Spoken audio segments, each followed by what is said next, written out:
record in case number 643223, State of Ohio versus Solomon Nhiwatiwa. Mr. Nhiwatiwa is present with counsel. Counsel, if you could state your name for the record. Carlos Johnson, Your Honor. And for the state. Jennifer Driscoll. Carl Sullivan. All right, thank you. And we are here for sentencing today. Is there any reason we should not proceed? No, Your Honor. No, Your Honor. All right, thank you. I'd like to hear from the state first then. Thank you, Your Honor. The state has filed a sentencing memorandum which we would incorporate into the sentencing. We also have the victim's father here who would like to address the court, as well as a letter to be read by the victim's mother. I'd like to start with the victim's father addressing the court, but this is the court. All right, thank you. You can step up.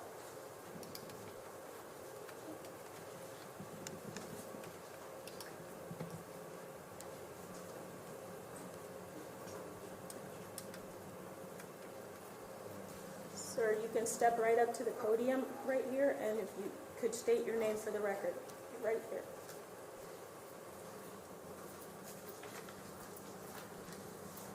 Warren Pryor. All right, Mr. Pryor, you can proceed. It's a sad situation for my daughter. We talk about it. She's progressing. But it's just one of those situations where, as a parent and as a father, you want to do what you can to protect your child.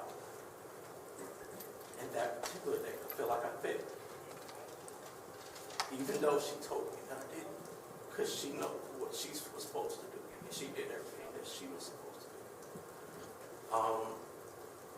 So many times you see this on the news, social media, things like that, and you always say, you know, if that was my child, oh, I would do this or I would do that. And I've said it myself plenty of times over the years with social media, things like that, but until you're put in a situation, you never really know what you could do or what you can do. So I guess today, I'm just asking that you impose the strictest penalty, the maximum penalty that you can. Only because of the fact that, as a man, I can't see how another man could do something like that, let alone a man that has taken an oath of becoming a police officer. You're supposed to be someone that's supposed to be able to protect my child if something like this was to happen. But you was that person. Yeah. I just ask that you pose the strictest maximum. Thank you, Mr. Pryor. Is your daughter in therapy or counseling? Yes. Okay. Well, I will say that she was victimized twice in this situation. Once when this incident happened, and then when your wife took her to the police department to file the report. The fact that it wasn't taken right away is quite disturbing for this court. So I want you to please extend to your daughter this court's apology for how this was handled by the community when she went to report it. Thank you. You said that the mother's statement. Your Honor, Susan Kennedy she's the victim advocate who will read a statement on behalf of the mother. All right, thank you. Thank you, Your Honor. On behalf of Ms. King, her statement is, as parents, we spend the majority of our time trying to protect our children and prolong the innocence of their childhood. It is at moments such as this that as a parent, you question everything you teach your children. The focus shifts from teaching them to give people a benefit of the doubt to not trusting anyone. To have a 12-year-old who is so excited about being back in school, having new clothes, riding the bus, to have her crying while FaceTiming me that someone urinated on her while she waited for the bus and called her a bitch. To the amount of time dealing with making the report, meeting with prosecutors, therapy, conversations with her to help boost her self-esteem. To most recently, her drawing pictures of characters committing suicide. There are things that happen in children's lives that leave an imprint and shake their world up. This has. Decisions adults make shape lives. Now we have to focus on her mental health, making sure she is okay. You should have focused on your mental health a long time ago. And to top it off, you being a cop, it is people like you that cause mankind to distrust. On the lowest level, people who approach you at the bus stop, to the highest level, those in uniform, cops. For in uniform, you were who you were and were capable of this. I pray that no other child has to go through this ridiculousness. No other child has to sit in a police station half-trusting police, write a report, reliving the incident, meeting with person after person, reliving the incident, when all she wants to do is forget it. You deserve to be in jail to figure your choices out. I only pray that you do. Thank you. Ms. Driscoll. Thank you, Your Honor. Just briefly to touch upon what Mr. Pryor said, she did do everything that she was supposed to do, this young 12-year-old victim, and thankfully she did that. I know that it's been said, well, we're not here because she was raped and she wasn't kidnapped. That's because she did everything she was supposed to do, not because this defendant did everything he was supposed to do. In fact, he violated his very oath. He was obligated to protect this child, and instead he violated her. And we aren't here on rape charges or kidnapping come to fruition. We're here on charges of an attempted rape and disseminating and pandering and child endangering, because that is what he did, and that's what we're asking you to sentence him to. Attempted kidnapping, right? Or attempted kidnapping, Your Honor. I apologize. That's what we're asking you to do, is to focus on the charges that were charged, the charges that are for the crimes that he did commit. And we're asking you to punish him and put him in prison for committing these crimes.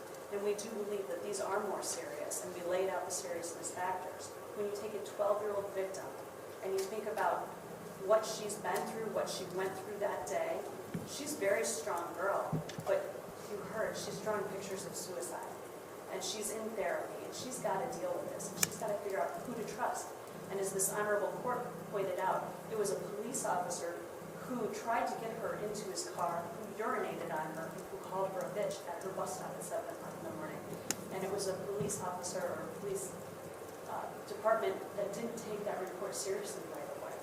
So we've got a child who needs to rebuild trust in the community and rebuild trust in those she can trust. But who is that? She's got a lot to do, to develop, and to learn, to figure out who to trust and not trust. And this man was obligated to protect her, and instead he violated her. And as such, the state of Ohio is asking for a lengthy prison term. Thank you, Your Honor. At the time of the offense, Ms. Driscoll, was the defendant in uniform? He was not in uniform. Okay. All right, thank you. Your Honor, I'm sorry, one more quick note here. As part and parcel of this plea agreement was the forfeiture of the defendant's conviction as a police officer. I do have a document here titled, drafted by the Cleveland Police Department, titled Resignation from Cleveland Police Department, and it's my understanding the defendant, as well as his attorney, signed it in the back. I would just ask that you acquire prior to sentencing if that was his signature. Thank you. Thank you. All right. Anything else from the state? No, Your Honor. All right, Mr. Johnson. Rick Government Police Court. By way of mitigation, my client is 34 years of age. He's taking responsibility by way of pleading this matter. He's remorseful. He's right about the situation, Your Honor. I believe he will apologize to the parent as well as the victim in this particular matter. And as you correctly stated, that particular morning, he was not in uniform. The state made the illusion that he was in a uniform saying, hey, come get in my car. Albeit he made a mistake, Your Honor, but if you look at his criminal history, he has none. For 5 years, he protected and served the citizens of the city of Cleveland, and his life was on the line every day. If you see from the report from the psychological clinic, there's a history of schizophrenia and other medical issues within the family. He did get diagnosed with depression as well as alcoholism, Your Honor. Your Honor, we're not making excuses for this particular behavior, but looking at the factors of 29, 11, and 12, Your Honor, this man has never had a problem outside of a traffic citation. So I hope you take all that into consideration when you pronounce the sentence upon my client. All right, thank you. Mr. Nhiwatiwa, is there anything you would like to say before I impose sentence? Yeah, I'd like to apologize to the victim. Anything else?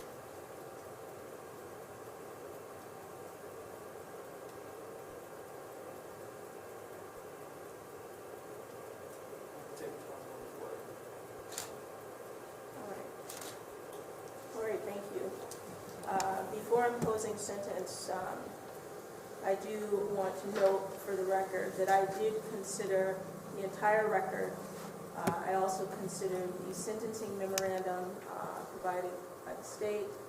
I considered the mitigation of penalty report, which is dated January 17th, 2020, completed by the Court Psychiatric Clinic and authored by Dr. Nicole Livingston.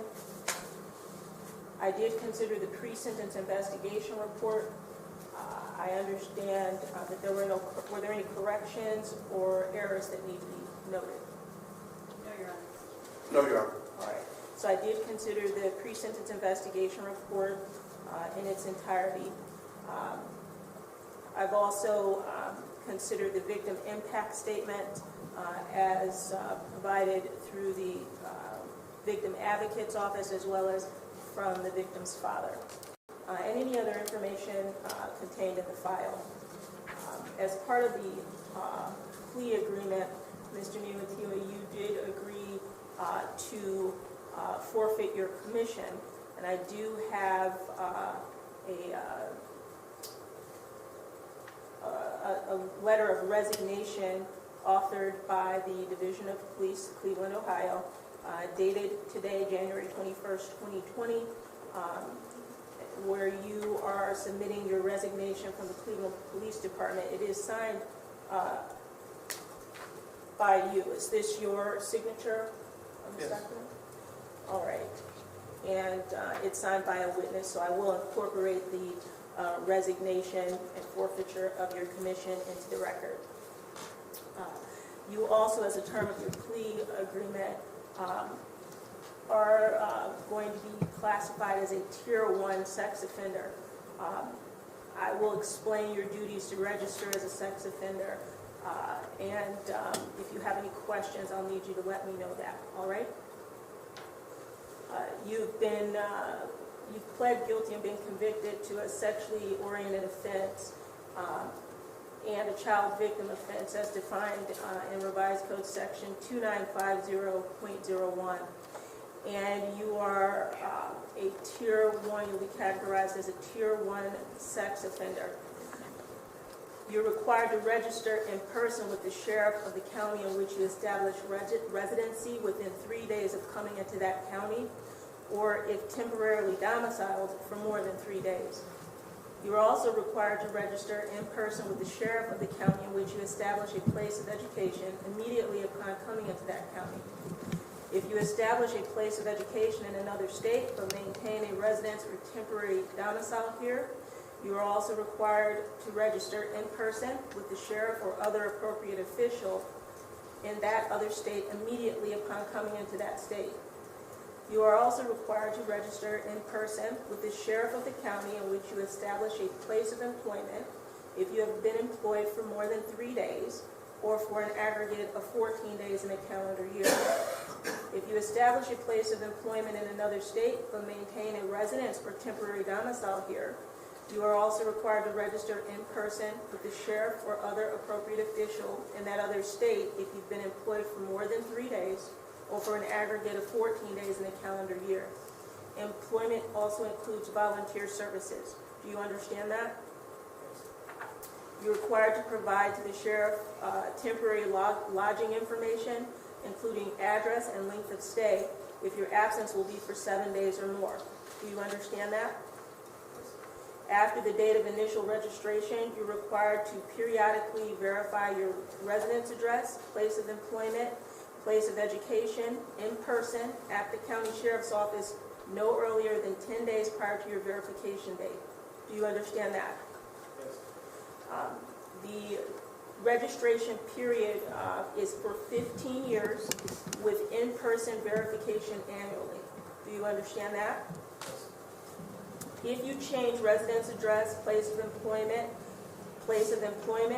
or place of education, you shall provide written notice of that change to the sheriff with whom you recently registered and to the sheriff in the county in which you intend to reside or establish a place of employment or place of education at least 20 days prior to any change and no later than 3 days after change of employment. Do you understand that, Mr. Nhiwatiwa? Yes.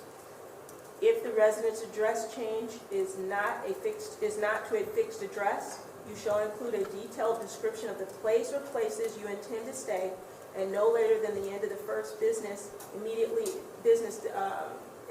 following the day you obtain a fixed address, you must register with the sheriff that fixed address. Do you understand that? Yes. You shall provide written notice within 3 days of any change in vehicle information, email addresses, internet identifiers, or telephone numbers registered to you or used by you, to the sheriff with whom you have most recently registered. Do you understand? Depending upon your designation, you are required to comply with all of these requirements, and you must do so for a period of 15 years. And you must do it, as I said, with in-person verification annually. Since your expected residence address is stated is Cuyahoga County, you're required to register in person no later than 3 days after your release from prison with the county sheriff's office located at 1215 West 3rd Street in Cleveland, Ohio. Do you understand? Yes. Failure to register, failure to verify residence at the specified times, or failure to provide notice of a change in residence address or other required information as described by me will result in criminal prosecution. Do you understand that? Yes. I just read the explanation of duties to register as a sex offender and or child victim offender. This information was provided to you, and you signed an acknowledgement that the above requirements have been explained to you, and that you understand that you must abide by all the provisions of the revised code, chapter 2950. This is a signature. Is this your signature, Mr. Nhiwatiwa? Yes.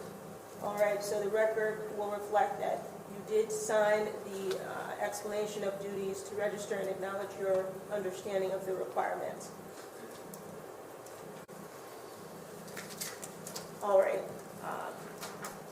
On a prior date, and Ms. Driscoll, if you could address merger for purposes of the record. Thank you, Your Honor. The state and defense have spoken about it with this honorable court, and we do believe that counts 4 and 5 would merge together, but could be run consecutive with count 1, and that count 6 would merge with all the remaining counts. And is that your understanding as well, Mr. Johnson? Yes, Your Honor. All right. So on a prior day, you did plead guilty to an amended count 1, attempted kidnapping, a violation of revised code section 2923.02 and 2905.01A2. It's punishable by 1 to 5 years in prison and/or a fine of up to $10,000. You also pled guilty to an amended count 4, pandering obscenity, a felony of the 5th degree, punishable by a term of incarceration of 6 to 12 months in prison and/or a fine of up to $2,500. You also pled guilty to count 5, disseminating material harmful to juveniles, punishable by, and this is a 4th degree felony, punishable by 6 to 18 months in prison and/or a fine of up to $5,000. Count 5 does merge with amended count 4, and you pled guilty to count 6, endangering children, which is a misdemeanor of the 1st degree, punishable by up to 180 days in local jail, and for purposes of conviction and sentencing, count 6 does merge with the other counts. So for purposes of final conviction and sentencing, the state is elected to proceed on count 1 and count 5 only. However, the sex offender registration is still required as applicable for Tier 1 registry on count 4. Do you understand that? All right. The court finds that as a term of your plea agreement, a mandatory prison sentence is required, although there was no agreed recommended sentence. The court also considered, for purposes of sentencing,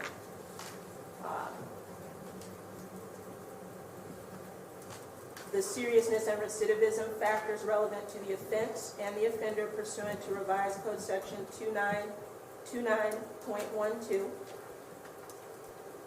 I consider the need for deterrence, incapacitation, rehabilitation, and restitution. The court is guided by the overriding principles and purposes of felony sentencing, and that's namely to protect the public from future crime by the offender and others, and to punish the offender using minimum sanctions that the court determines accomplish those purposes. That's without imposing an unnecessary burden on state or local government resources. All of the following apply in this matter. The physical and mental injury suffered by the victim of the offense due to the conduct of the offender, and that it was exacerbated because of the age of the victim in this case. Also, your position as a police officer, which as a profession you're obliged to prevent the type of offense that you committed from happening, especially to some of our most vulnerable citizens, children. And the concern that your actions are likely to influence the future conduct of others because you were a police officer. I've also considered in the pre-sentence investigation the alcohol abuse issues that you've had. However, the lack of any treatment or acknowledgement up until recently that there was even really a problem. And I've also considered any remorse that you may or may not have shown in this matter.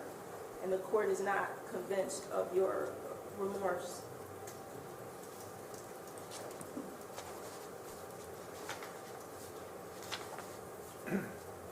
I will find that after considering the factors set forth in revised code section 2929.12 that a prison term is consistent with the purposes and principles of sentencing, and that you are not amenable to an available community control sanction. In addition, as part of the plea agreement, a prison sentence is required. I also find that a prison sentence would serve to protect the public, and the predatory nature of your actions that morning make a prison sentence necessary in this case.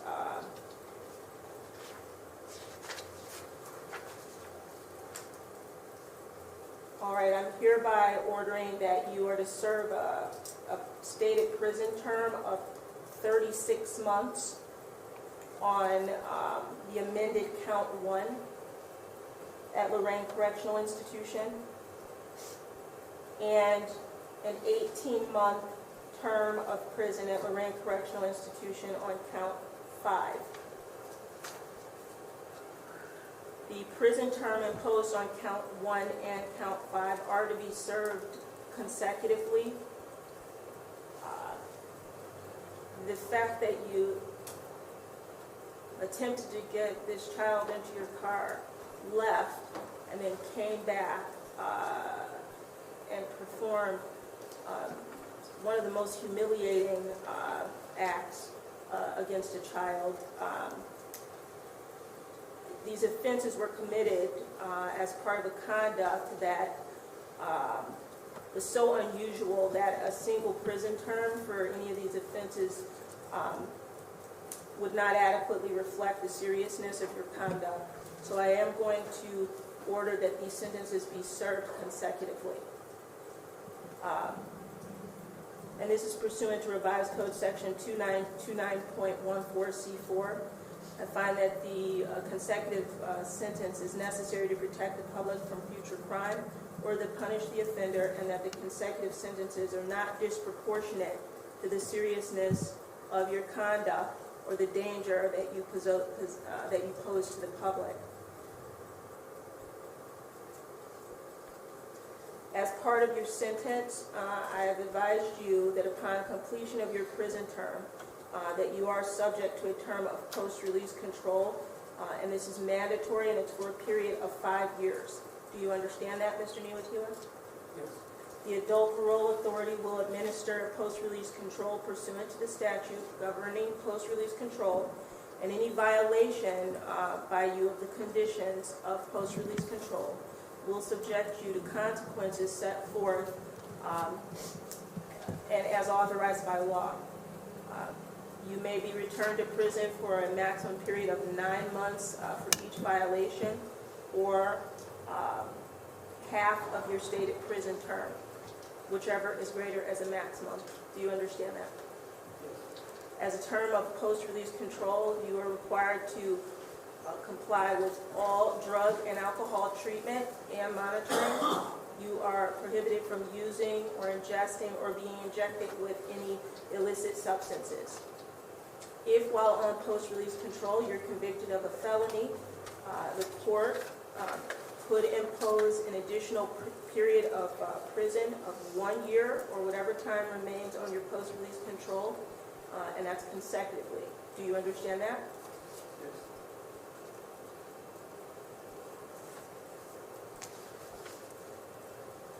You are ordered to pay all costs of prosecution and court costs. Do you understand? You are conveyed to the custody of the Department of Rehabilitation, and you will receive credit for, I have a total of 154 days of credit for time spent in custody prior to sentencing, along with any additional custody days while awaiting transport to Lorraine Correctional Institution. Is that 154 days correct? Your Honor, he's been since August 20th, 2019. So that's possibly correct. Okay. All right, is there anything else? None on behalf of the state, thank you, Your Honor. Your Honor, there's no objection for the record to your sentence. My client is indigent. He has resigned his commission as a police officer. We'd ask that you appoint appellate counsel and advise him on his appellate rights. All right. I will appoint counsel for appeals. However, you are not permitted to appeal your conviction because you did agree to a plea. You may appeal the sentence, and you will have 30 days to do so. In terms of, did you complete indigency? I can get that to the court, Your Honor. He's been in jail since August. I believe he was left from work. They suspended him without pay, pending the outcome of this particular matter. He did sign a resignation this morning, so effectively he's been unemployed since August 20th of 2019. Well, I will allow Mr. Nhiwatiwa to perform community service in lieu of the court costs and for this prosecution. So he can do that, and he can do that while serving time. All right, anything else? Nothing, Your Honor. All right.